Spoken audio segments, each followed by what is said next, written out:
کو فروغ دینا، اور وہ ہیں عزت مآب صوفی راج جین صاحب جو سب دھرم خواجہ مندر کے پریزیڈنٹ ہیں اور فاؤنڈر ہیں۔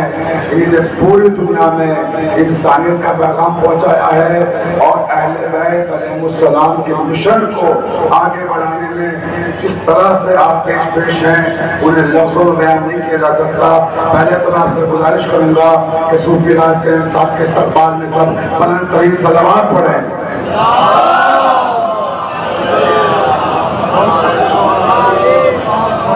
صوفی راج جین صاحب کے جو کارنامے ہیں اور جو ان کی خدمات ہیں اگر میں بیان کروں تو گھنٹوں چاہیے مجھے بیان کرنے کے لیے، لیکن جو کہ وقت اس کی اجازت نہیں دیتا، بہت تاخیر سے آگے ہمارا پروگرام شروع ہوا ہے، اس لیے میں براہ راست انہیں دعوت دے رہا ہوں آپ کو بتاتے ہوئے کہ پنجاب میں ہوشیار پور میں آپ نے جناب سکینہ کا عظیم الشان روزہ تعمیر کیا ہے، نہ کوئی ڈونیشن لیا ہے نہ کوئی چندہ لیا ہے، اپنی جگہ خاص سے، اور امام حسین علیہ السلام کا روزہ بھی آپ نے وہاں پہ تعمیر کیا ہے۔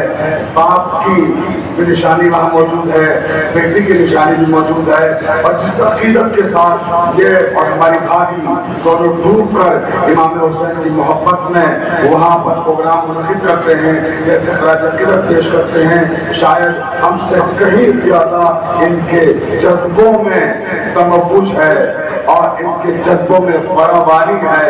میں تو جب ان کو دیکھتا ہوں یقین جانیے میرے اندر وہ جذبہ ایمانی بیدار ہونے لگتا ہے کہ جو انسانیت کے لیے مجھے ہر قدم پہ تحمیز کرتا ہے۔ یہ اگر آج کے زمانے میں کہا جائے تو صوفی راج جین کا مطلب ہے محبتوں کا سفیر، انسانیت کا سفیر۔ میں درخواست کرتا ہوں عزت مآب صوفی راج جین صاحب سے ایک درگاہ عالیہ نجف ہند میں آپ کا خدمت کرتا ہوں، تشریف لائیں اور اپنے خیرات کا اظہار فرمائیں۔ نعرہ حیدری۔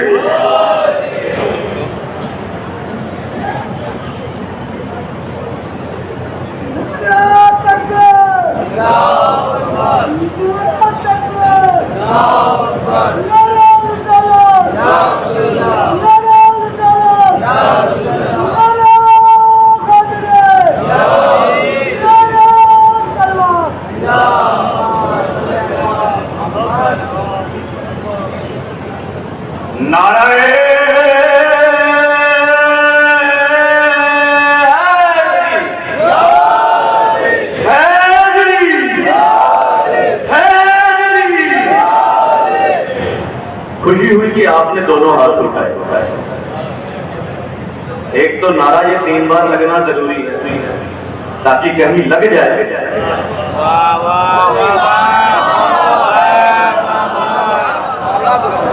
اور دونوں ہاتھ اٹھانے اس لیے ضروری ہیں کہ غدیر کو یاد ہو جائے۔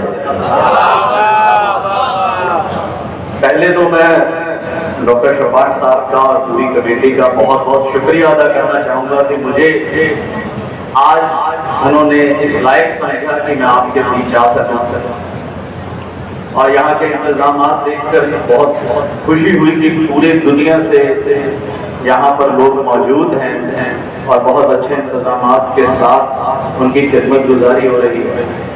اور سب سے بڑی بات کہ ہم سب خوش قسمت ہیں کہ ہم آج ان کے در پر بیٹھے، اور آپ سب کے لیے اور پوری دنیا کے لیے یہ دعا ہے آج، یہ دعا ہے کہ ملائے کائنات کے اس دربار میں کہ اس دنیا میں جو نفرت ہے وہ مٹ جائے اور پوری دنیا انسانیت پر قائم ہو جائے، محبت پر قائم ہو جائے۔ اب آپ کا بے شک شاعری کا ماحول بنا ہے، میں بھی آپ کا زیادہ وقت نہیں لوں گا، لکھ کر میں بھی بہت لایا تھا، پر میں آپ کے ساتھ ایک ہی چیز شیئر کرنا چاہتا ہوں۔ بائی چانس آج سے 1 مہینہ پہلے مجھے جوگی پورہ میں زیارت کرنے کا موقع ملا۔ جب سکون سے میں نے زیارت کی، یہاں سے واپس گھر پہنچا تو کچھ چیزیں ذہن میں ساتھ میں گئی۔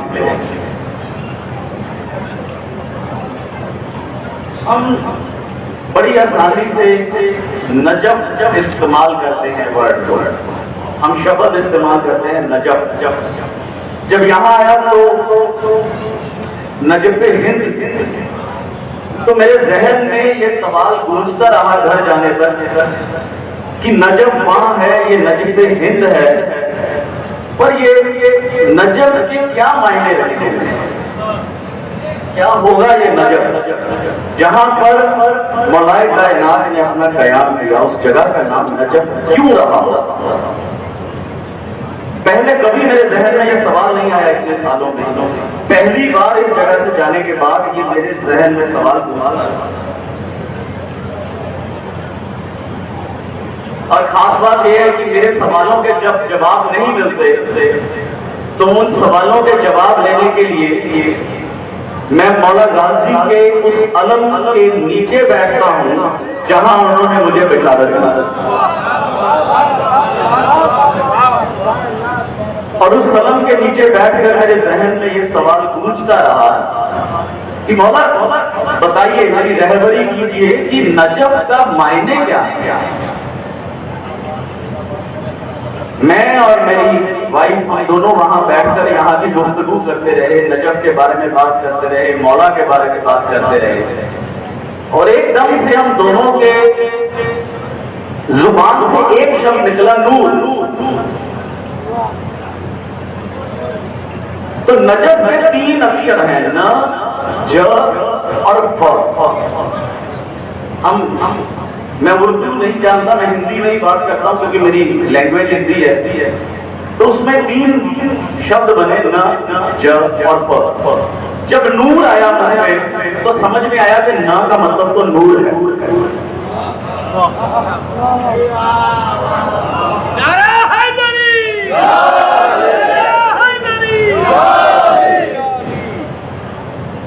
اور ہم بیٹھے تھے اس علم کے نیچے زمین پر، تو ج سے سمجھ کے آیا زمین، اور جب اوپر دیکھا تو فلک، آسمان.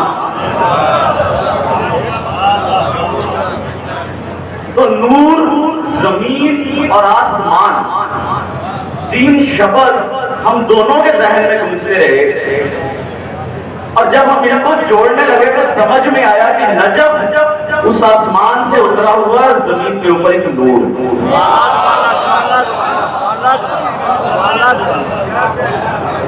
اب اتنا تو سمجھ میں آ گیا کہ وہ آسمان سے بھیجا ہوا ایک نور ہے، پر بھیجا کیوں کیا، یہ بڑا سوال تھا. تو ہاتھ اٹھائے مولا بارگاہ میں ایک اور عرض ہے آپ کی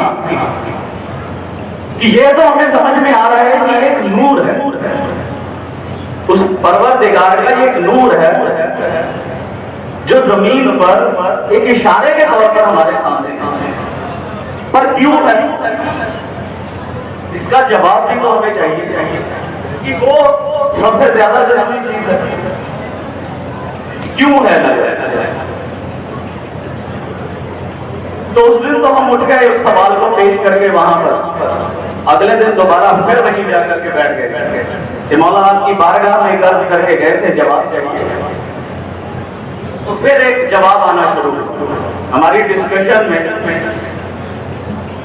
تو وہ جواب نکلا پہلا، ن سے نیکی،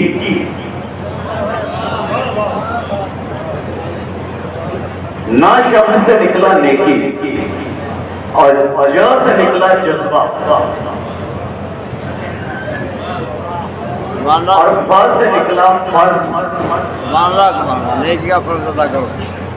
پوری ان کی جو ہم دونوں نے لکھی وہ یہ تھی کہ اگر ہم نیکی، جذبہ اور فرض کی بات کریں تو یہ تینوں کی شبد جو ہیں وہ انسانیت کی نیو ہے، اور انسانیت کا پیغام ہی مولا کا پیغام ہے. تو نیکی ہمیں دوسروں کے لیے اچھا کرنے کی پریرنا دینا، اور جذبہ اس اچھائی کو ساکار کرنے کا حوصلہ، اور فرض کہ ہمیں اپنے جو کرتویہ ہیں، جو ہماری ذمہ داری ہیں، ان کو نبھانے کی یاد دلانا.